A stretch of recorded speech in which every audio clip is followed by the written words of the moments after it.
E aí, pessoal, beleza? Aqui é o professor Arnaldo. A gente vai aqui agora tentar responder as questões da prova do Banco do Brasil para a gente de tecnologia, especificamente as questões de tecnologia da informação. Eu peguei aqui a prova gabarito 1, tá? A gente tem aqui outros modelos, né? Mas eu peguei o gabarito 1, creio que só muda a ordem das questões, correto? Então vamos lá, vamos fazer essa análise e também aproveitar para identificar aqui questões que são passíveis de recursos, tá? Então vamos começar esse trabalho. Não sei se a gente vai conseguir cobrir todas as questões, mas vamos ver o que a gente consegue fazer. Então vamos lá. Bem, a primeira questão é de uma biblioteca de Analytics, né, que de Python. Eu não sei nem pronunciar, Scikit-learn. E ela usa aqui, a gente tem aqui um trecho de código, né, que importa o NumPy e tudo mais. E a questão quer saber, aqui ó, um programador quer obter os parâmetros de A e B da equação y igual a x mais b por meio de uma regressão linear, usando para isso os dados nos vetores x e y definidos no programa. Pessoal, eu vou confessar para vocês que esse é um assunto que eu não domino, tá? Essa biblioteca aqui eu nunca trabalhei com ela, mas a gente consegue observar pelo gabarito que a alternativa correta é essa aqui, né? A E, em que ela invoca que antes de fazer os prints esse método, essa função linear regression, e aí o ponto fit. Bem, para quem estudou, lá na documentação eu dei uma olhada, de fato a função que existe, né, a correta é essa aqui, linear regression. Então essas outras, elas não fazem sentido, tá? E lá também tem a utilização do fit. Então, se você observar lá, você usa o fit depois de várias funções. Mas eu não sei o funcionamento disso, não vou me atrever a falar besteira, tá? Se alguém souber, coloque nos comentários aí para nos ajudar. Então não sei dizer se isso aqui cabe ou não recurso. Vamos para a próxima, 37. Ó, uma questão de Swift. O programador deseja incluir o resultado de uma operação dentro de uma string. E aí tem aqui duas variáveis, quantidade e valor. Né? E ele quer que saia o resultado assim, ó, uma string de valor total igual a 40, né? Então, a gente vai ter que fazer aqui uma multiplicação entre essas duas variáveis. E aí, como é que eu faço para declarar aqui uma variável no Swift? Let, né? Let, palavra-chave let, aqui a variável saída vai receber. A forma de atribuir corretamente é o igual, tá? Então, vai receber. E aí, nós temos aqui uma string. Isso aqui, a gente já viu em outras linguagens de programação também, tá? Isso aqui nada mais é do que o que a gente chama de interpolação de script, de string, perdão, interpolação de string. Então, quando você tem uma string e você quer pegar o valor de uma variável e colocar de modo que ele faça parte daquela string, tá? Mas não concatenando, né? Porque a prática comum é você concatenar de forma separada. Essa não, você define a string como um todo e já joga o valor da variável lá dentro. Aí como é que faz para você pegar o valor dela? Você tem que fazer a interpolação da string. E aí se você olhar na documentação do Swift, a forma correta de se fazer é aqui, ó, com o barra e o parênteses, tá? Barra, parênteses. Essa era a forma correta. Então a alternativa correta aqui é a D, não é isso? Se a gente olhar o gabarito, a alternativa correta dessa aqui, 37, é a D. Beleza? Então, as outras questões aqui não tem recurso, tá? Isso aqui é uma questão bem objetiva, tranquila, a única que está correta é a D mesmo. 38, questão de Java, tá? Quem estudou o básico de Java, em termos de orientação a objeto, consegue resolver isso aqui. Né? Essa questão foi fácil para quem estudou. Infelizmente a gente não conseguiu abordar isso, não deu tempo de abordar a orientação a objeto com Java no canal. Mas, beleza. Aqui ele está falando, ó, temos uma classe, memória cálculo venda, que implementa uma interface memória cálculo. Aí ele quer saber, ó, nesse cenário, com que fragmento de código o programador deve começar de forma correta a implementação da classe? Bem, para definir a classe, class, nome da classe, A implementação de classe ela acontece através de interface, né? Ela acontece através da palavra-chave implements, tá? O extend é para herança. É quando você fala que uma classe herda de outra. Então, herda os atributos e os métodos. Você usa o extend. Mas aqui ele quer saber como é que faz para declarar que essa classe implementa memória cálculo. Tá? É como se fosse um tipo de memória cálculo, né? Ou, na verdade, que ele implementa as funções de memória cálculo da interface. E aí a palavra-chave é essa aqui, tá? A resposta correta B, implements memória cálculo, tá? Import está errado, essa aqui também está errada e uses também. Questão 39. No processo de aprendizagem de máquina, busca-se identificar padrões compreensíveis de base de dados. Desse modo, supõe-se que a existência de uma hierarquia de 3 níveis. A base, com os itens elementares, né? Captados ali, armazenados por recurso de TI. Beleza, então, ó, vamos lá. Primeiro nível são os dados ali da forma como eles são capturados, né? Um nível intermediário, em que esses itens eles são processados já com significados e contextos bem definidos. Opa, então no primeiro nível você tem o dado mais simples, do jeito que ele chega. No segundo, você já tem um processamento ali em cima, já é dado significado para aqueles dados, né? O que é o que, eles já são contextualizados. E aí tem um nível mais alto que o terceiro, que contém padrões e conjuntos cuja formulação pode envolver relacionar os níveis inferiores. Tá? Aí quer saber, os 3 níveis dessa hierarquia listados são daqui da base para o mais alto. Bem, pessoal, essa aqui foi uma questão simples também, né? Se a gente, com experiência, ou você pensar direito, você consegue resolver essa questão. A informação, na verdade nem informação, né? O dado, da forma como ele é capturado, do jeito que ele chega, sem ainda nenhum processamento especial, ele é o que a gente chama de dado bruto, tá? E o nome correto disso é dado, tá? É dado, não é uma informação. A informação é depois de uma interpretação que você tem acerca desse dado. Então, nesse caso aqui, o mais baixo nível era dado. Então, você já ficava só com 2 alternativas, B e C, né? O segundo nível já tem ali uma significação, né? Já é dado um significado para esses dados. Então, eles já passam a ser uma informação. E o nível mais alto vai ser o conhecimento, né? Ou seja, a partir da informação se adquire algum conhecimento, alguma informação que pode, por exemplo, auxiliar na tomada de decisões em uma empresa, ok? Ou, aqui no caso, na aprendizagem de máquina, pelo sistema que vai aprimorar o seu comportamento, né? Com base nessas entradas.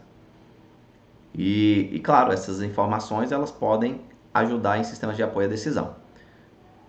Ok, pessoal? Então essa alternativa aqui, essa questão, ela foi relativamente simples. Então, a alternativa correta aí seria C, né? Dado, informação e conhecimento. Beleza, a questão 40 é uma questão de TypeScript, em que ela traz aqui uma função, né? Um trecho de código, e aqui a exibição no console da chamada dessa função. E aí a questão quer saber o que será impresso após essa execução. Legal. Galera, nós temos aqui uma função, beleza, chamada segredo, que recebe um array de números. A diferença do JavaScript para o TypeScript aqui, o TypeScript é uma linguagem tipada, né? Então aqui eu vou ter aqui eu vou receber um argumento que eu chamo de A, e que é do tipo array, né, por causa do colchetes, array de números. Legal? E é o que está acontecendo aqui, ó. Aqui no console está sendo chamada essa função e está sendo passado um array com 3 números, 1, 2 e 3. Ok.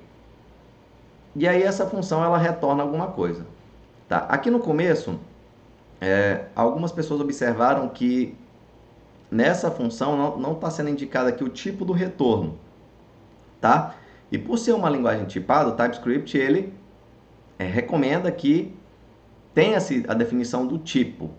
No entanto, isso aqui não cabe recurso, tá, pessoal? Porque o TypeScript, se você não definir o tipo do retorno, ele vai tentar inferir o valor que está sendo retornado. ok? Então isso aqui não vai gerar um erro. Então, a questão tá ok. E aí o que vai ser retornado? A.map. Está chamando aqui uma função de arrays, né? O que o map faz? Ele vai chamar uma função para cada item dentro do array. Vamos lá, eu passei esse cara para cá, né? Que eu estou chamando de A. Então A é um array com 3 valores. Então para cada valor dentro desse array, aqui o 1, 2 e o 3, vai ser chamada uma função, que está aqui dentro do parênteses, e eu estou passando um parâmetro. Qual que é o parâmetro? O valor desse elemento. Então, por exemplo, ó, vai pegar o primeiro elemento do array, aqui o 1. Então, isso aqui é uma função, ó, na sintaxe arrow function, né?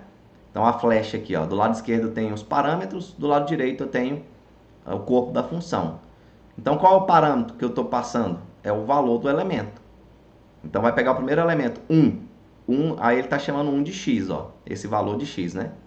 Então, ó, passou o x, que é 1. Então, 1 vezes 2 dá 2. Então, ele vai retornar um novo array com os valores indicados no corpo da função. Então, ó, retornados pela função. Então, o primeiro elemento nesse novo array vai ser o número 2. Ok. Aí vai para o segundo elemento dentro do array. O map vai percorrer cada elemento. Então, 2. E agora x é 2, né? Vai ser passado do 2 para o lugar do x. Então, 2 vezes 2, 4. E aí retorna o 4 como segundo elemento dentro do novo array. E aí depois vai ser passado o 3. 3 vezes 2, 6. Retorna 6 para popular. Lembra-se que retorna aí um novo array com os valores retornados pela função, tá? Então a resposta correta aqui é a B, né? 2, 4 e 6. Questão tranquila também. Bem, a questão 41 é uma questão sobre processamento de linguagem natural, né? E ela traz aqui a descrição de uma das técnicas da etapa desse processamento. E aqui, ó, após transformar cada mensagem em uma string, um dos passos importantes nessa técnica é a tokenização, que consiste em... né? Então, a organização quer saber a opinião pública sobre ela. Aí processou as mensagens com referência a seu nome. E aí está usando o PLN para saber isso, né? Analisar o sentido dessas palavras. E aí a primeira etapa que ele fala aqui, ó, que cada mensagem foi transformada numa string, né? Na primeira etapa, né? E aí depois disso tem a tokenização. E o que é a tokenização? É o que pergunta a questão. E para quem assistiu a nossa aula, né? Aula aí no YouTube, temos aí, ó, até no PDF também que foi disponibilizado para vocês, tokenização de palavras, divide a sentença em palavras separadas, ok? Então aqui, ó, pegou a string, o texto, né? A frase ali separou em palavras isoladas. Então a resposta correta é dividir o texto da mensagem em palavras isoladas, né? Tá aqui, ó, divide a sentença em palavras separadas. Ok? Então, a questão correta da 41 é a C. Cabe recurso aqui? Deixa eu ver aqui. Coloca todos os caracteres em minúsculo. Nada a ver, né? Colocar os verbos no infinitivo. Também não. Eliminar as marcações HTML. Também não. Substituir caracteres acentuados. Não, né? Então, basicamente é só isso mesmo. Dividir o texto em palavras isoladas. 41 estava tranquilo. Questão 42, pessoal. Uma questão aqui sobre aprendizagem de máquina. E aqui está falando, ó, na organização em que trabalha, existe ali uma base de dados formada por uma grande tabela que contém apenas o ID do cliente e colunas do tipo booleano indicando se um cliente possuía ou se já tinha possuído cada produto da organização, ok? Então é uma tabela que você tem o ID do cliente e duas colunas do tipo booleano, cada uma indicando se a pessoa possuía ou se já tinha possuído um produto da organização. E aí o funcionário de TI resolveu dividir os clientes em grupos apenas com base nessa informação. Então, ele tem algumas informações e ele quer dividir em grupos utilizando a aprendizagem de máquina. Galera, a pegadinha dessa questão aqui, entre aspas pegadinha, né? Mas o que pegou muita gente foi a correta compreensão do que seria ou não um dado rotulado. Então, nós aprendemos na aula que os algoritmos de aprendizado supervisionados, eles têm como característica o recebimento de dados já rotulados, que já indicam o que é o que. Entendeu? E aí os não supervisionados, você não tem isso. Né? Você não tem esse rótulo já definido. Você está trabalhando com dados ainda que você vai descobrir o que eles são. Né? Então, por exemplo, aí aqui no caso, o funcionário ele queria apenas agrupar com base nessas informações. Então, ó, você já possuiu, você possui um produto, né? E aí o que se aproxima mais disso seria que a clusterização, que ocorre aqui, por exemplo, através do K-means, né, o algoritmo não supervisionado. E aí nós temos aqui, ó, dados não rotulados, tá vendo? Ó, dados não rotulados. E aí ele está tentando agrupar por algumas características em comum, tá? Então aí sim ele vai rotular, vai ter ali um cluster, né, na verdade, com dados agrupados por determinadas características, né? Então isso aqui, pessoal, a pegadinha aí tá em saber o que é um dado rotulado ou não. Se você olhar aqui, por exemplo, ó, nesse site da Amazon, ele traz aqui, ó, que ó, os dados cuja resposta de destino você já conhece são denominados dados rotulados. Como assim, professor? Dados que eu já conheço a resposta de destino. Que você já sabe o que vai, o que deve ser respondido. Né? Então, por exemplo, você quer ensinar para um antivírus o que é um vírus e o que não é um vírus. Né? E aí, para isso, você pode fornecer para o antivírus já uma base de dados indicando, passando dados rotulados, falando, ó, isso aqui, essa assinatura aqui, isso aqui é um vírus. Ou de e-mail de spam, né? Ó, isso aqui é um spam. O sistema de e-mail tem que identificar o que é um spam ou não. Isso aqui é um spam. Então você já sabe o destino, já sabe o que é. E aqui, ó, a resposta que você deseja prever. Né? Você fornece dados rotulados com o destino, a resposta correta ao algoritmo, a partir do qual a aprendizagem será feita. Então o algoritmo ele aprende com base nisso. Você está ensinando ele, ó, isso aqui é um spam, isso aqui é um vírus. E não é o que caracteriza essa questão, tá? A questão ela não traz nenhum rótulo específico. Isso aqui são os clientes inadimplentes. Não tem isso, tá? Ele só está simplesmente querendo agrupar. E aí por isso que a questão correta aqui seria não supervisionado. Mas se você entende que o simples fato de ele indicar uma coluna se já possuía ou não um produto que consiste em rotular um dado, não, professor, é um dado rotulado sim, entra com recurso. Mesmo em questões discursivas ou uma redação, você entra com recurso. Não tem nada que impeça o avaliador de reduzir sua nota, né, numa questão discursiva, mas, no mínimo, eu nunca vi acontecer. Então, questões objetivas que nessa aqui, você não tem nada a perder, você já tem o zero mesmo. Então, entra com recurso, tenta citar alguma referência, argumentar. E aí uma dica que eu dou, pessoal, quem avalia isso aí são professores, pessoas que foram convocadas para criar as questões, né? Então, por exemplo, eu já fiz questão de concurso também, já me pagaram, a instituição já me pagou para eu elaborar algumas questões. E aí, o avaliador ele vai pegar o recurso e, infelizmente, tem uma questão de vaidade no meio também, sabe?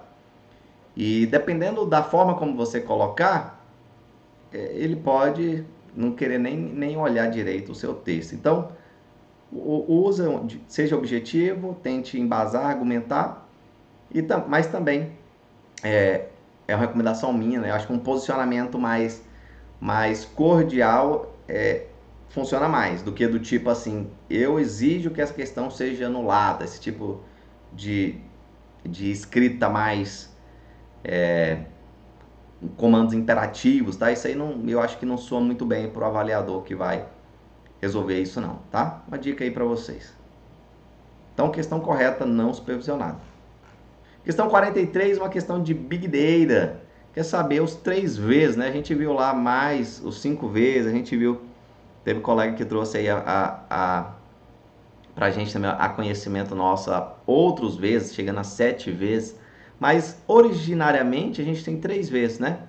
Então, de volume, que ele está citando aqui, grande volume de dados, e aí temos mais 2, quais são?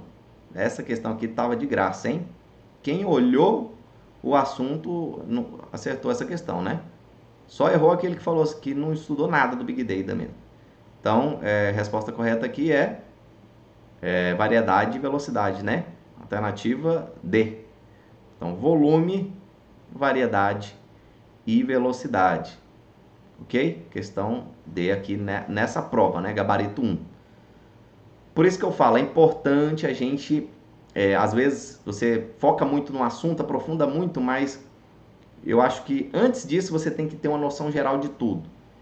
Então, principalmente para quem vai fazer prova discursiva, né? Quando você vai para provas de nível superior, tribunais, etc. Você tem a prova discursiva. E se cair um assunto que você não estudou nada, você vai deixar em branco e vai zerar, vai ser eliminado. Então, o primeiro passo é ter uma noção de tudo. Nem que seja o basicão mesmo. Mas tem que ter uma noção de tudo, para pelo menos, se cair numa discursiva, você saber escrever pelo menos uma frase. Ok? E aí depois, sobrando tempo, você vai aprofundando. Então, questão moleza. Bem, a questão 44 era uma outra questão de Big Data. E ela queria saber aqui, aqui o analista está preparando os dados para análise, né? E aí ele tem, ó, um número de atributos, o número de atributos e colunas ele era muito maior do que poderia processar com a ferramenta de análise disponível. Então ele teve que usar uma técnica para reduzir esses dados para prepará-los para análise. Que técnica é essa? Gabarito nos traz aí a alternativa C, né? Que está correta, né? Análise de componentes principais, que é o PCA, Principal Component Analysis, né? E o objetivo dessa técnica é encontrar um meio de condensar a informação contida em várias variáveis originais em um conjunto menor de variáveis estáticas, com uma perda mínima de informação. Então, essa alternativa está correta também. E contra essas outras alternativas, né? Eu confesso para vocês que eu, particularmente, consideraria essa alternativa B aqui também possível, a amostragem estratificada, né? Você, desse conjunto, você optar por um extrato, um conjunto aí, um subconjunto de dados, né? De atributos e colunas. E aí eu achei isso aqui, ó, aqui é uma aula de um curso da UNB, tá? E aqui fala sobre floresta aleatória, né? Para ali na hora de definir as árvores de decisões, né? Em Big Data. Então, floresta aleatória em Big Data. E aqui traz, ó, citando a referência, ó, apresentam uma metodologia que utiliza a amostragem estratificada para a construção da floresta aleatória. Ó, a referência é essa aqui, ó. O nome do artigo, aqui, ó, Certified Sampling, né? Amostragem estratificada para a seleção de um subespaço de recursos, né? Em uma floresta aleatória. Então, galera, vocês podem tentar uma argumentação em cima disso aqui. Então, tá aí a referência, ok? Pesquise isso aí lá no Google Acadêmico, beleza? Esse texto aqui, ó. Vou aumentar aqui para vocês visualizarem melhor. Então, pesquisa esse texto lá no Google Acadêmico, busca lá a citação, né, a referência e já joga também no seu recurso, caso você tenha errado essa questão. Então, nós temos aqui uma questão da biblioteca Pandas, do Python, né, que traz aqui um trecho de código e quer saber, e ela quer obter esse resultado com base nesse código. E aí, o que precisa colocar aqui no lugar desse comentário a fazer para conseguir isso, esse resultado? Então, ó, nós temos aqui um data frame que é criado com base nesses dados, e a gente tem que basicamente, é o que seria equivalente a quase uma matriz, né? Como se fosse uma matriz, você pode visualizar dessa forma. Então, ó, nós temos aqui as colunas, as séries, né? X, Y, e teria aqui a Z também. correto? No modelo total, e nós teríamos as linhas 1, e aí vamos lá, ó. Essa aqui é a série do X, né? Então a primeira linha, ali que é representada pela 0 aqui, ó. Aqui no lado esquerdo tem o número das linhas. A linha 0, que é a primeira, ele ia pegar aqui os valores 1, 3 e false, né? Então trouxe o do 1, do X e do Y, 1 e 3. E pegou também aqui o 3 e o 11, a última. Ou seja, a gente já consegue observar que ele excluiu a linha, a série aqui, a linha intermediária, né? Valor 2 e o valor 7. E é justamente o único lugar onde tem o true na coluna Z. Então vamos entender aqui. E aí, como é que ele fez isso? Ó, né, ele veio aqui no data frame e verificou só onde estava igual a falso, né? Só onde estava igual a falso. Então aqui é justamente nesse ponto em que ele pega só essas duas linhas, né? E ele foi lá e subselecionou apenas essas linhas onde estava igual a falso. E aí o que colocar aqui para exibir os dados? Os dados apenas das colunas, das séries, né? X, Y e Y. Bem, pessoal, aqui é saber como selecionar múltiplas colunas. E aí a gente aprendeu isso lá na nossa aula de Pandas também. Tá aqui, ó, selecionar várias colunas. Basta utilizar colchetes dentro de colchetes, que nem aqui, ó. Ele está buscando as colunas age e sex, né? Idade e sexo. Então, é isso que a gente tinha que ter feito. Então, coluna dentro de coluna. Alternativa C. Né? Então, ó, é F, e aí ele vai selecionar apenas as colunas X e Y, tá? As outras alternativas não tem nada a ver, tá? Estão errado, esse ponto calls não está correto. E a sintaxe correta é essa, é a C. Bacana? Então, não é uma questão passiva de recurso também, ao meu ver. Beleza? Se você prestou atenção aí na aula, se atentou a esse aspecto, você matou essa questão também, sem maiores problemas. Essa questão 46 aqui da prova cobrou sobre o Android, né? O sistema operacional Android. Então, está perguntando aqui, ó, seguindo as melhores práticas, cada tela dessa aplicação, incluindo sua funcionalidade, foi construída como um módulo único e autônomo, totalmente independente de outros módulos similares. Esse módulo único e autônomo é conhecido como... Então, ó, pessoal, isso aqui, a questão correta é A, na Activity. E basicamente, Activity é cada tela que você tem no aplicativo é uma Activity, né? Então, e também é um módulo que possui funcionalidades e tudo mais, né? Independente, ou seja, ele encapsula ali toda a sua lógica, a lógica necessária para o seu funcionamento. Então, essa foi uma questão simples também que cobrou essa questão, aspectos conceituais acerca aqui da programação de sistemas Android. Beleza? Então, por isso que eu falo, importante cobrir o máximo de conteúdo possível, tá? Antes de aprofundar em um específico. Então, essa foi uma questão que dava para ter matado. Aqui o manifest é o arquivo de configuração, né, do aplicativo. Então, nada a ver. Aqui você tem o provedor de conteúdo que gerencia o acesso a um conjunto estruturado de dados. Então, questão fácil aí, alternativa A. Essa questão 47 aqui sobre o React Native também estava tranquila, né? Uma questão que cobra aqui o conhecimento acerca do conceito de hooks, né? Que permite usar aqui o use state, né? Onde se tem o use state, e quer saber para que serve esse use state. Tá? E basicamente é porque para você gerenciar o estado interno de um objeto, né? De um componente, perdão, lá nas classes você já tem o state. Tá? Então, componentes criados através de classe, você já tem ali a presença do state local para você armazenar o estado local do componente. E aí os componentes React criados através de função, eles não possuem o state como uma propriedade que nem um componente de classe.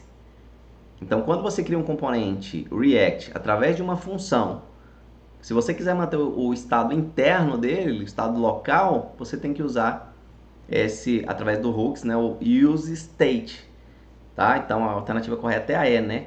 A alternativa E permite manter um estado local em uma função de um componente funcional. Então a gente viu isso na aula também, ó. State, mantém o estado interno de um componente. Beleza? Ó, pode ser implementado em componentes de função chamando useStateHook.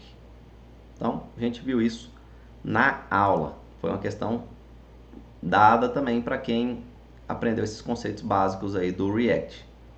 Isso aqui é uma questão que dá para responder rapidamente, né? E aí você ganha tempo para responder aquelas questões mais complexas de algoritmo ou de SQL que demanda mais processamento, mais tempo, né? Aqui a gente tem uma questão de Android. E aí quer saber, ó,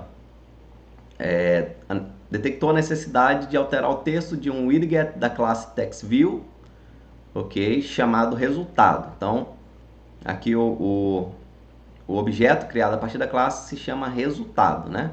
E ele foi criado a partir da classe TextView. E aí quer alterar o texto desse cara para sucesso. Então, para realizar essa ação, esse programador deve usar o seguinte fragmento de código. Qual é o fragmento de código? Então, ó, olha, vamos lá. TextView, resultado, né? Quem manja só de Java já dava para responder isso aqui, sem necessariamente ter programado em Android, né? Programou só Java Web. Então, se você já tem o objeto que já fala que ele é do tipo TextView, então você não, ele já foi declarado, você não precisa declarar ele de novo, né? Você só quer alterar. Então essa aqui você elimina, não precisa disso. E aí a gente tem aqui várias possibilidades, mas tipo essa aqui, ó, pegando o TextView para usar o setValue. Mas não, né? A resposta correta aqui é a D, através do método setText, que você atualiza a string, né? O valor ali, o texto desse TextView. Bem, pessoal, temos aqui a questão de Ansible, né? Que é uma ferramenta configurável por playbooks escritos nessa linguagem aqui, YML, e um playbook é composto de. Então, se a gente vamos olhar lá aqui no site oficial, ó, o que é um playbook, né? O gabarito fala que é a alternativa B, correto? Aqui, ó, um playbook é composto de plays, que são sequências de tasks que, por sua vez, chamam módulos. Então vamos lá, vamos ver se essa questão é passível de recurso ou não. Ó, aqui está falando, ó, o módulo Ansible ele executa uma tarefa, né, uma task. E aí uma ou mais task pode ser combinada em um play. E ó, dois ou mais plays podem ser combinados para criar um Ansible Playbook, né? Então, ó, Playbook é uma combinação de plays. Então tá aqui, ó. Playbook é composto de plays, correto, né? Então essas outras alternativas aqui você já elimina. É um composto de plays, correto. E aí o play, por sua vez, ele é uma combinação de tasks, né? Então aqui, ó, plays que são sequências de tasks. Ok, então alternativa B mesmo. A alternativa A aqui ela fala que plays são sequências de módulos, então é errado. A B está correta. Vamos ver o final, se está tudo ok. Que, por sua vez, chamam módulos, né? Então, aí aqui, vamos lá, pessoal. Aqui não é no sentido... Pelo que a minha interpretação é que a task, ela chama no sentido de invocar. Ela invoca um módulo, ok? E não no sentido de se chama, né? Porque aí você tem um verbo pronominal, né? Eu me chamo. Aí seria de forma pronominal. Tem a presença do pronome. Como não tem um pronome aqui, não é no sentido de que o task é chamado de módulo, tá? Aqui, mas no sentido de que invoca. Mas vamos ver se é isso mesmo. A task, ela invoca um módulo, ela chama um módulo. Aqui está falando que o módulo, ele executa tasks, tá? O módulo, ele executa tasks. Aqui, vamos lá, aqui não está falando, por exemplo, que uma task, ela chama módulo, né? Então eu não estou vendo essa referência. Aqui a gente tem, na verdade, um módulo que executa uma tarefa, uma task. Se você errou essa questão, pode tentar entrar com recurso. Não tem nada a perder, já tem o zero mesmo da questão.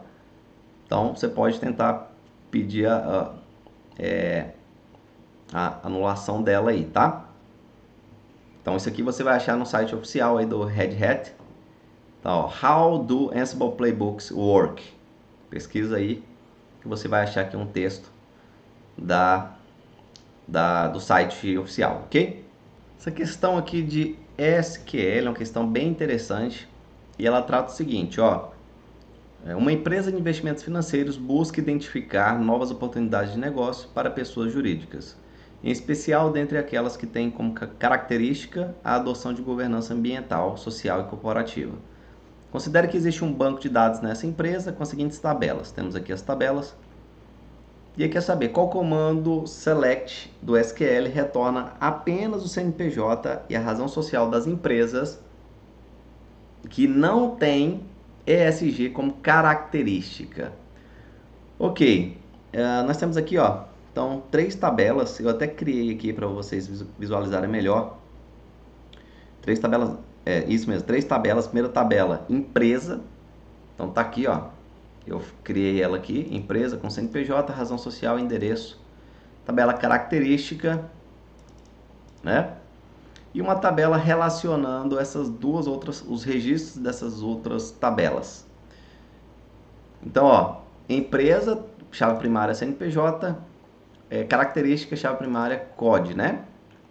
E o TEM, ele traz aqui o CNPJ e o código. Então, a chave, essas duas colunas são chaves estrangeiras. CNPJ referencia a tabela empresa na coluna chave primária, CNPJ, e COD referencia a tabela característica lá na coluna COD. E aí essas duas colunas juntas compõem aqui a minha chave primária. Tá? Aí eu inseri algumas informações aqui, ó. Então, por exemplo, eu inseri na empresa 3 valores de empresa, ó. Com CNPJ 100, o nome azul, 200 verde, 300 rosa. E aí coloquei característica, ó. Cadastrei 2 características. A código 1 é o ESG, que é referido na questão, e 2 eu coloquei outro, né? Só para vocês visualizarem melhor aqui. E aí o TEM, eu fiz a linkagem desses registros, né? Então, por exemplo, ó, a empresa 100, né? Lembra que o TEM tem o CNPJ e o código. Então, eu coloquei ó, a empresa 100, que é a azul, ela é do tipo 1, ou seja, SG. A 200 do tipo 2, outro. A 300 do tipo 1. Então, a gente tem duas SG, que é a azul e a rosa, né? 100 e 300. E a 200, que é a verde, eu coloquei outro, ou seja, não é SG. E a questão quer saber, aí só para vocês visualizarem aqui melhor, olha, eu mandei listar, apareceu aqui, ó, todas as empresas, as características, ó, SG, outro, beleza? E aí nós temos as alternativas, então vamos nelas, né? Primeira coisa, o que deu para eliminar rápido aqui, ó? Uma instrução select que retorna apenas o CNPJ e a razão social, ok? Apenas o CNPJ e razão social. Então, todos esses selects que tinham aqui asterisco, né? Então, select eu chamo de all, né? De tudo. Select all. Então, seleciona todas as colunas. Então, você já corta, porque ele não está pedindo todas as colunas da empresa. Ele quer só CNPJ e razão social. Endereço ele não quer. Então, onde tem asterisco, você corta. Corta A, corta aí. Então, só ficam 3. Ok? Não é isso? E aí, aqui na alternativa B, vamos lá. Então, ó, selecione o CNPJ e razão social. Ele deu um alias aqui, né? Um apelido, E. Aqui, ó, from empresa E. Então, ele deu o apelido E. Tudo correto aqui. Fez um join para gerar um produto cartesiano e fazer essa comparação, buscar qual empresa pertence a qual característica, né? Mas aqui ele fez o join só com a tabela TEM, né? Então ele buscou lá os registros, lá na tabela TEM, onde o CNPJ que está cadastrado é igual ao CNPJ da empresa. E aí tá falando, ó, onde tem .cod é igual a SG. Aqui a gente já consegue ver, né? O que ele está perguntando? você já consegue eliminar isso aqui. Mesmo não entendendo o funcionamento do join. Por exemplo, ó, ele está falando, ó, empresas que não têm ESG. Ou seja, onde... E aí vamos lá, a gente pressupõe que o ESG seja a coluna sigla, né? Então você tem um código e os siglas, a gente supõe que seja o ESG. E aí aqui você tem o nome, aquela descrição colocada lá. Tá? Então aqui, ó, vamos ver o que ele fala aqui. Ó, conhecida como ESG, uma sigla em inglês, tá? Ok, galera, aqui é um primeiro ponto. Tem gente falando que essa questão é passível de recurso por conta da gente ter que deduzir que ESG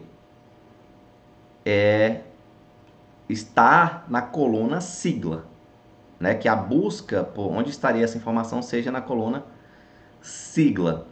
E assim, a gente consegue deduzir isso, mas a questão de concurso ela tem que deixar isso de forma explícita, evidente, ela tem que falar de forma taxativa. Então, dica de recurso, para quem errou essa questão, pode sim entrar com recurso em cima disso aqui, tá ok? Então, aqui, mais que falar, ESG é uma sigla em inglês, mas não tá, hora nenhuma ele falou que, ó, essa informação, ela vai ficar na coluna sigla. A gente consegue deduzir isso, mas isso não está taxativo. Vai depender do avaliador, né? Mas, por não deixar isso explícito, eu digo que essa questão é passiva de recurso, sim. Ok? Mas vamos ver a alternativa correta, então. Aqui está pedindo, ó, onde não tem ESG. E aí aqui na B está verificando onde código é igual a ESG, ou seja, e outra coisa, né? Ele está usando o tem aqui, chama na tabela tem, mas você já deu um apelido para ela aqui, ó, T. Então aqui teria que ser o T, né? T.code. E aí não é igual a ESG.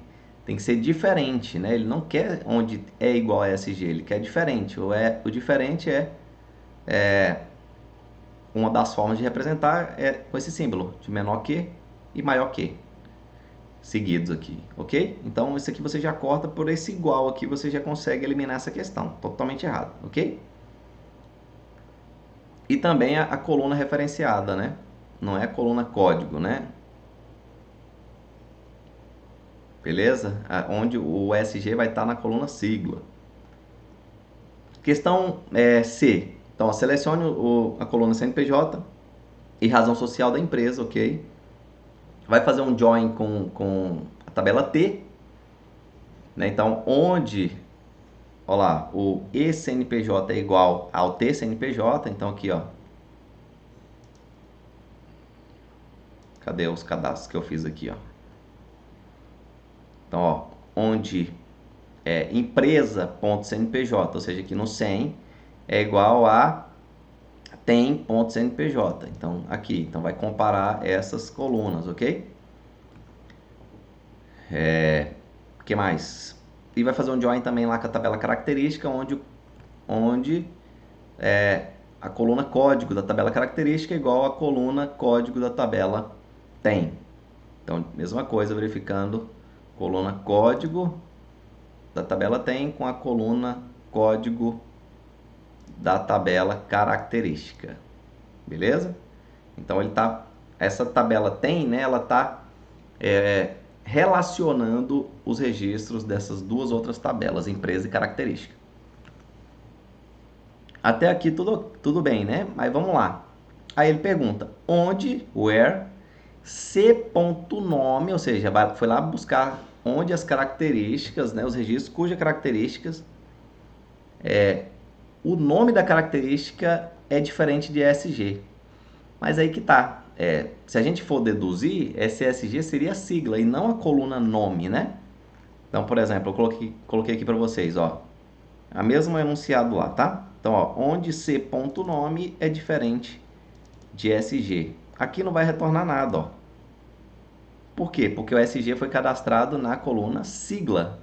Tá vendo aqui, ó, onde eu cadastrei, ó, código e sigla, código e sigla. A coluna nome eu não coloquei nada.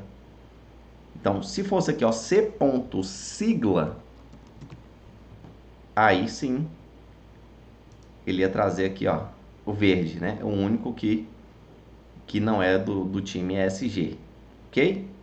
Se fosse igual a ESG, aí, ó, azul e rosa, beleza? Então, diferente aqui.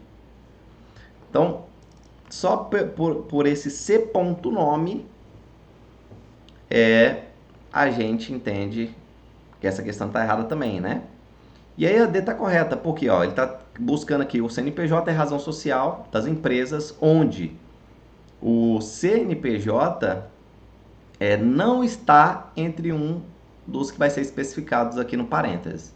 Né? Lembra, a gente aprendeu na aula sobre o IN, né? Ou seja, vai buscar onde o valor está dentro dos especificados. O not win ou seja, cujos valores não estão dentre os especificados.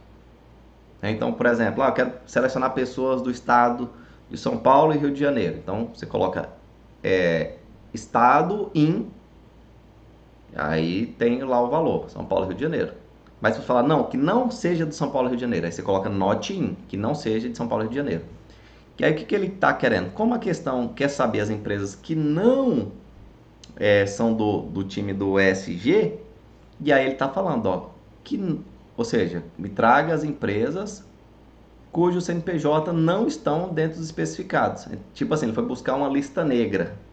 Tipo, tá vendo esses caras aqui, ó? Traz todo mundo menos eles. Aqui no caso é o contrário, né? Não é uma lista negra, né? Porque aqui no caso ele está buscando as empresas que sim são do time ESG. E aí ele quer descobrir as que não são. Então aqui dentro, ó, ele está buscando, fazendo outra busca, outro select, um select alinhado, buscando apenas o CNPJ, né? Relacionando lá a tabela tem com a característica, onde a característica é igual a ESG. Então ele vai buscar todas as empresas, né, que tem relação com alguma característica ESG e vai trazer só o CNPJ delas. E aí ele vai usar esse CNPJ dessas empresas que têm ESG aqui nesse outro select externo, né? Então, onde ele busca o CNPJ e a razão social das empresas cujo CNPJ não é um dos especificados, né? Então, fala, ó, esses caras, eles têm ESG. Então, pega para mim aqui o que não tem desse grupo, que é o caso do not in, beleza? Então, ó, essa questão D tá correta, sim, mas de fato ela exige que a gente presuma que essa coluna sigla é onde tem a informação, o valor ESG, tá? Então, questão que cabe recurso sim, mas olhando aqui do jeito que tá, compreendendo dessa forma, a questão está correta, alternativa D, e as outras estão erradas.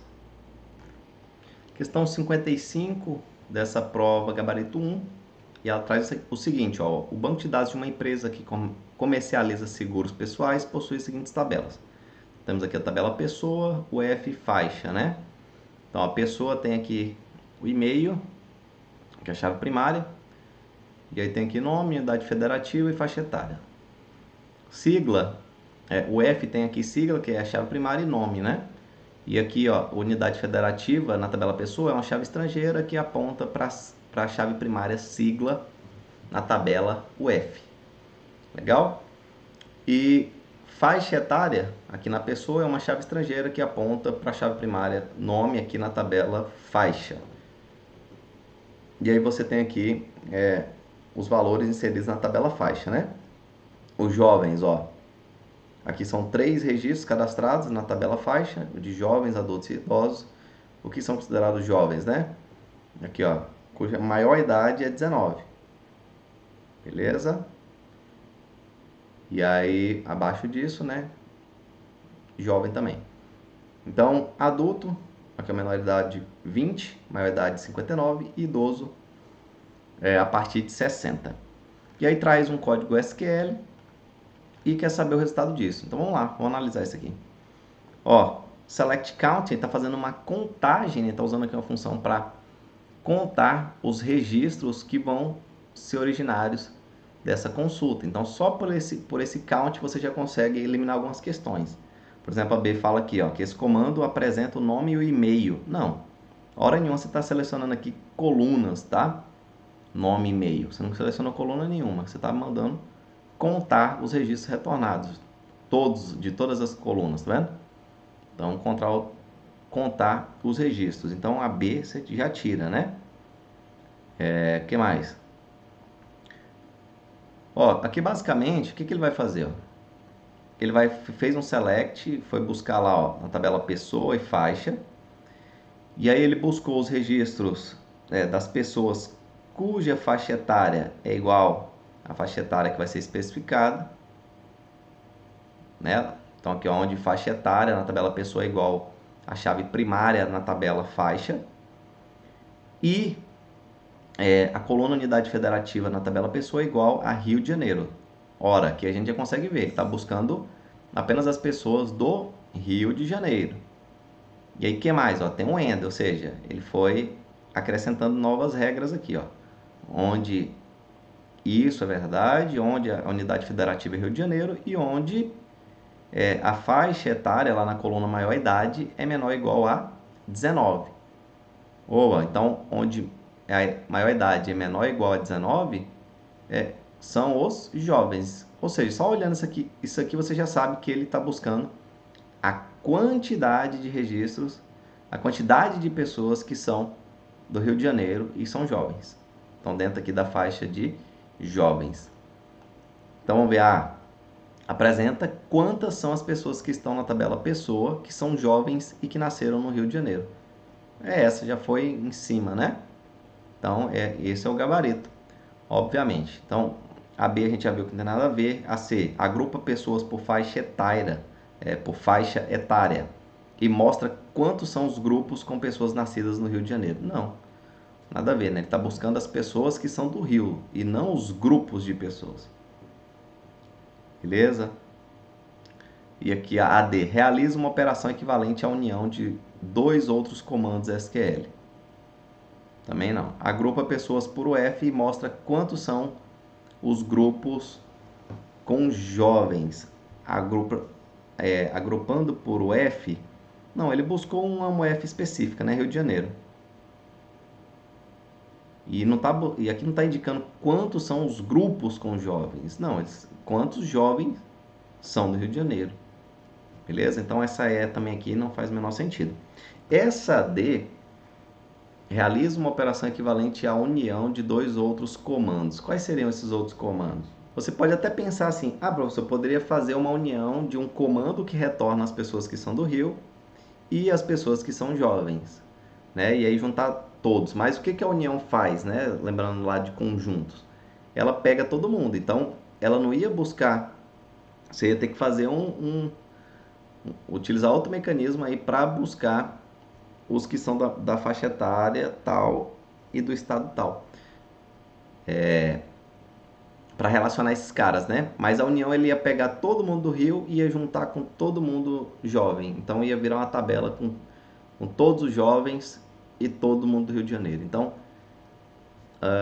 não ia resolver, tá? Então a alternativa A é a correta e não vejo espaço para recurso nessa questão. Questão 56 de banco de dados, e ela traz aqui duas tabelas, tabela empresa com CNPJ sendo chave primária, razão social e endereço, o F com a sigla sendo a chave primária e a coluna nome.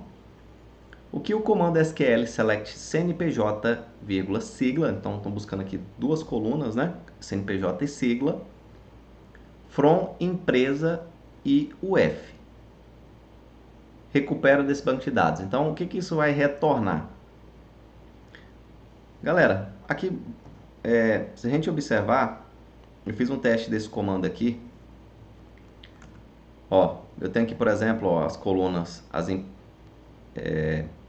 tabelas empresa. E eu mandei buscar aqui, por exemplo, a razão social das empresas e as siglas das características. Então, eu fiz aqui, ó, quero a razão social e a sigla, razão social da empresa, sigla da característica. Então, o que ele retorna?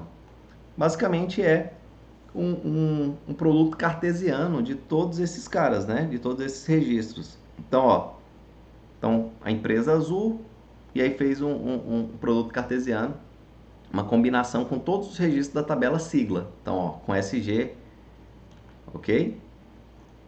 Aqui, ó, azul com SG, verde com outro, verde com SG, rosa com outro, rosa com SG. Aqui essas cores são os nomes das empresas, né? Então, ó, o que acontece aqui é basicamente é isso, é como se fosse um produto cartesiano, uma busca, mas sem nenhum critério. Então ele vai trazer todo mundo. Então a resposta indicada lá no gabarito está correta, né? Todos os pares de CNPJ e sigla possíveis de todas as empresas, de todas as UFs cadastradas. Essas questões do tipo aqui, ó, pares de CNPJ e sigla de todas as empresas cadastradas com as UFs de suas respectivas sedes. Não, tem hora nenhuma você está fazendo a verificação, que era a sede dessa empresa. Não tem nenhuma condição aqui, né, de busca. Ou de onde você está verificando se a chave estrangeira é igual à chave primária. Então, não tem nada disso, não tem nenhum relacionamento, critério de relacionamento, né, entre esses registros. Então, essa D, de olhar, você já sabe que ela não faz sentido. Alternativa C, fala aqui, ó, o CNPJ das empresas cadastradas cuja sigla de UF esteja na tabela UF, ou seja, então vai trazer só as empresas onde a UF está registrada na tabela UF? Não, né? Então também, como eu falei, não tem nenhum critério de verificação entre relacionando essas tabelas. Alguns pares de CNPJ e sigla, alguns pares onde o nome da UF é igual à razão social da empresa. Nada a ver, né? A sigla da UF das sedes das empresas cadastradas. Não, né? E também não traz só a sigla, tá trazendo o CNPJ também. CNPJ e sigla. Então essa A estava fácil de eliminar. Ok? Então a alternativa aqui não tem espaço para recurso não, a questão tá ok. Questão 8 estava facinha, né? O que vocês acharam? E aí, acertaram essa questão? Falem aí nos comentários. Ó, questão que traz aqui duas tabelas, empresa, chave primária aqui da empresa CNPJ, razão social, endereço e atividade, e o CNAE, tem aqui o código e a descrição da natureza da atividade. Então aqui, ó, a atividade na tabela empresa é uma chave estrangeira que aponta para um registro ali na tabela, para a coluna código, né, na tabela CNAE. Então a chave estrangeira ela sempre vai apontar para a chave primária de outra coluna ou da própria coluna, né? No caso dos autos relacionamentos. Então, ó, você vai ter o cadastro das atividades lá no CNAE uma única vez. E aí você pode cadastrar várias empresas apontando para o mesmo CNAE. Ó, esse cara pertence a esse... Ó, é comum a gente ver também em categorias de produtos, né? Então, sites de e-commerce, ó, esse produto pertence a eletrodoméstico, esse outro produto também pertence a eletrodoméstico. Esse outro produto pertence a móveis. Então, é uma forma de você não ter que ficar repetindo o cadastro ali, o registro da categoria, ou aqui no caso do CNAE, né, da natureza da atividade. Então, ó, essa é a questão que quer saber. Qual comando select retorna apenas o CNPJ e a razão social das empresas cuja atividade econômica principal é a construção de edifícios. Código especificado aqui. Então vamos lá. Isso aqui já dá para eliminar duas facilmente, né? Retorne apenas CNPJ e razão social. Então, aqui, ó, select asterisco. Select asterisco. Você já corta essas duas, né? Asterisco significa o quê? Trazer todas as colunas. Então, não é isso que eu quero. Já tira A, já tira B. Só ficam 3. Opa, a chance de acertar vai ser maior. Então, vamos lá. Então, ele quer saber o quê? CNPJ e razão social das empresas cuja atividade é essa aqui. Então, vamos ver essa C. Está trazendo CNPJ e razão social from CNAE. Opa, a coluna CNPJ e razão social elas estão na tabela CNAE? Não.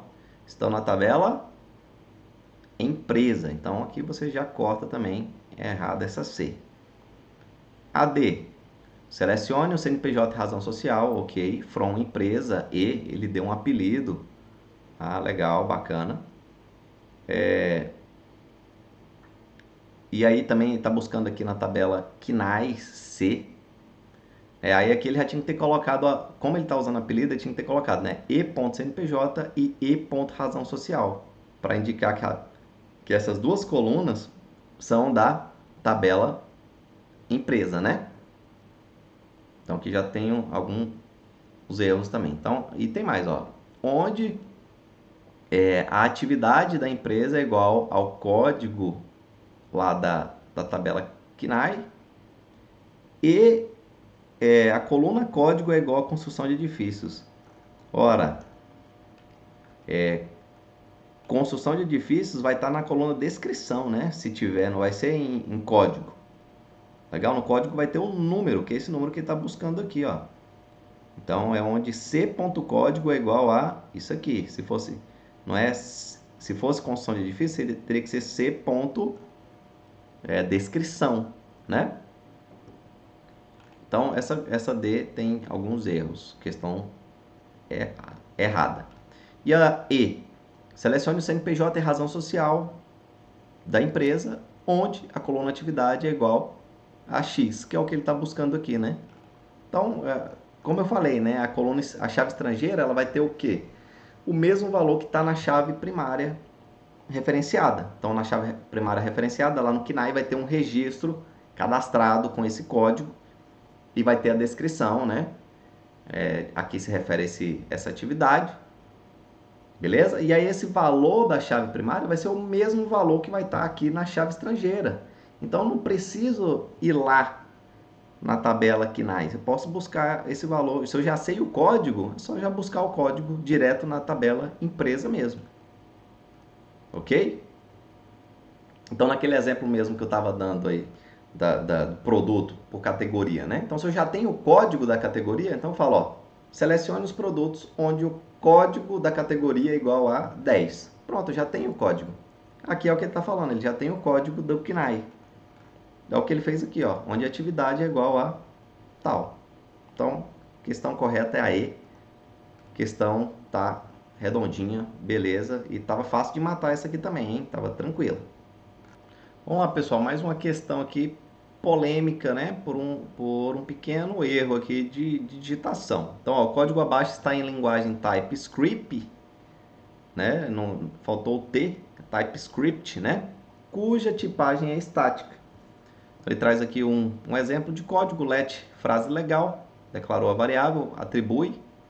Então, como ele não indicou o tipo, né, o TypeScript vai inferir aqui. Então, ele vai entender que isso aqui é uma string. E aí depois ele está tentando mudar para um number, para um número flutuante ainda. Na verdade, né, um número flutuante. Então, vai dar erro isso aqui com certeza, né? E o gabarito está correto ao falar que sim, TypeScript ele faz inferência, né? Como a gente corrigiu aquela questão anterior também. Se você não indicar o tipo do retorno, ele vai inferir isso. Mas você não vai conseguir mudar dessa forma, né? Então, por isso, ó, ele não aceita atribuição do tipo number para um string, o que vai gerar um erro de compilação de código do código apresentado. Mas vamos lá, pessoal. Tem um erro aqui, TypeScript. TypeScript, né?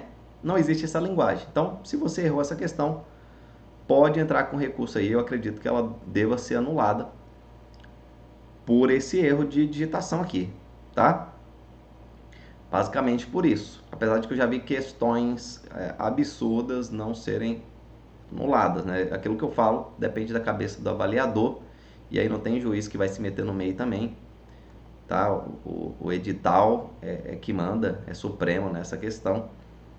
Então, fazer o recurso, se embasar no recurso, ser direto e também utilizar um texto que cuidado com o texto que você vai utilizar também, né? Aquilo que eu falei, tem que lidar com a pessoa, às vezes com o ego da pessoa também, faz parte. Mas tenha boas referências.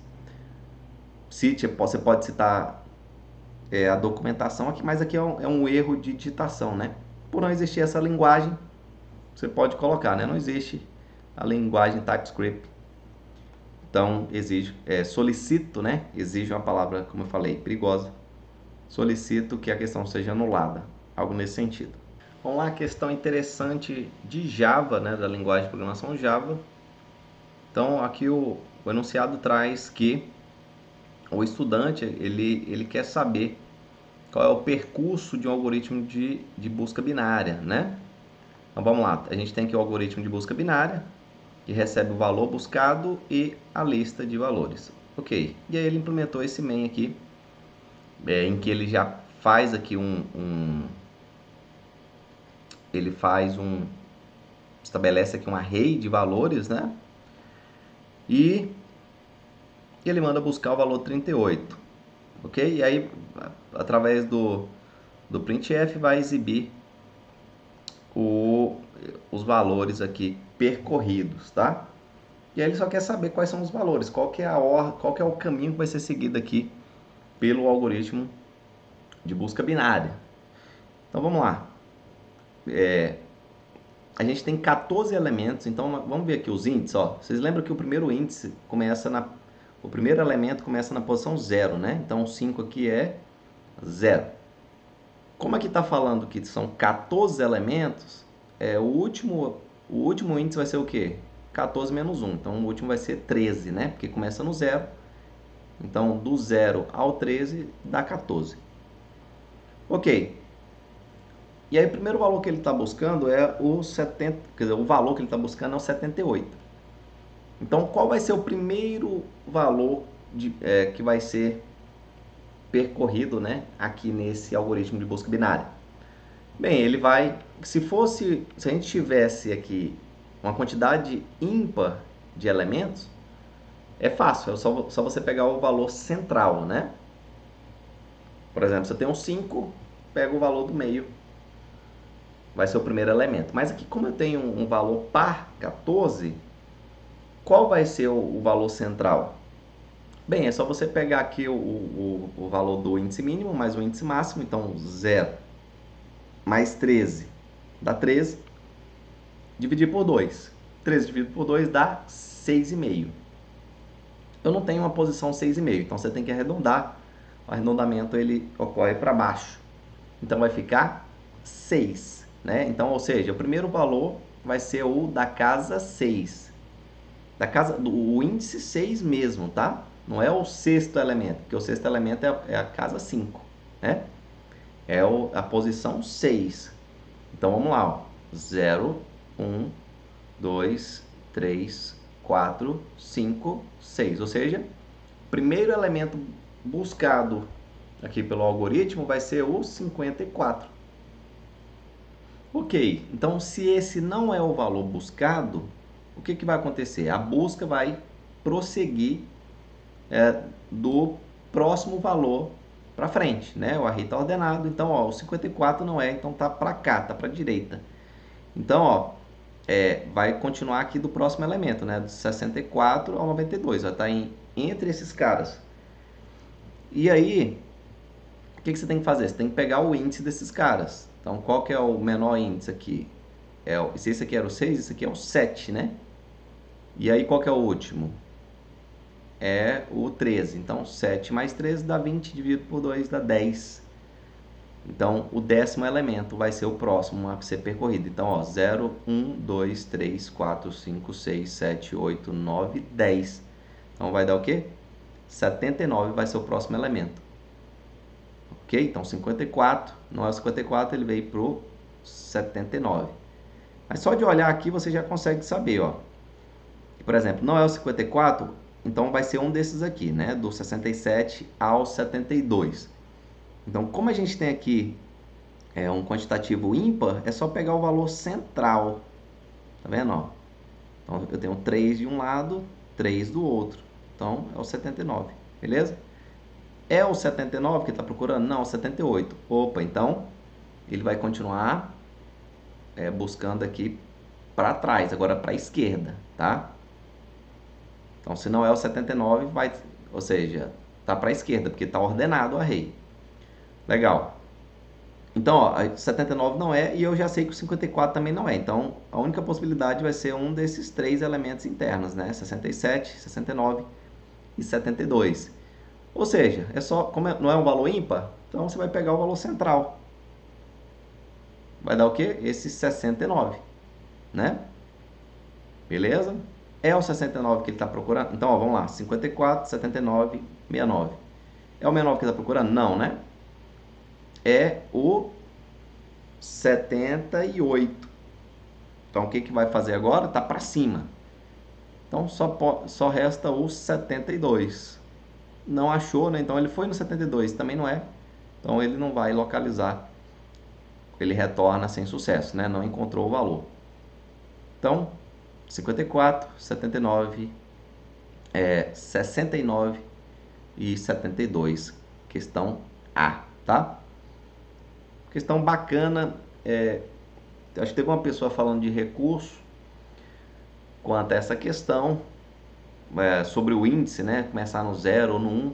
O array sempre começa no 0, tá? Mas o caminho a ser percorrido é esse. Você pega a posição inicial, o índice da posição inicial, mais o índice da posição final e divide por 2. Se der um valor fracionado, arredonda para baixo. Beleza? Vamos lá, pessoal. Questão de Java. Uma questão aqui que aborda vários conceitos da orientação a objeto por meio do Java, né? Então, nós temos aqui, vamos lá, começar pelo início da execução. Aqui o main, método main. Ok? Aí ele está aqui instanciando um objeto O. Na verdade, ainda não instanciou, né? Mas tem aqui um objeto O do tipo PA, né? Da classe PA, que está definido aqui em cima. Que por enquanto é nulo. E aí ele vai tentar alguma coisa instanciar, né? Dentro de um bloco try-catch para capturar qualquer possível exceção. Então ele instancia um novo objeto a partir da classe QB e passa aqui alguns parâmetros, né, iniciais para o método construtor, que é as três strings. A letra A, uma string vazia, tá? E vamos lá, a string vazia é diferente de nulo, tá? De null, não é null. É uma string vazia, sem nada. E o C? Então você tem A e C. Então isso vai ser recebido aqui no construtor dessa subclasse, né? Quer dizer, dessa classe aqui QB, que é uma subclasse da classe PA. Então esse método vai receber. Então o método construtor vai receber aqui as três strings, né? Então o A vai ser S1, aqui a string vazia é S2 e o S3 vai ser o C. E ó, ele está atribuindo a variável R, que está, ó, por QB ser filha da classe PA, né? Está herdando através da extends aqui PA. Então, QB herda os atributos e os métodos de PA. Então, o R está lá no PA. Ó. Cadê? Aqui, ó. R é vazio, né? Só que o R recebe um novo valor. Então, apaga tudo que está aqui. Não existe mais aquela string vazio. Vai receber R, a concatenação dessas três strings. E o que, que vai dar? A mais vazio mais C. Vai dar C, né? O vazio vai sumir. Basicamente, né? Entendeu? Então, e aí vamos lá. Esse vazio aqui, né, às vezes você pode... O que eu estou entendendo não tem, é só string mesmo, não tem um espaço aqui não, tá? Então vai ficar AC colado. Bacana? Show de bola. Aí o que que acontece aqui? Vamos ver?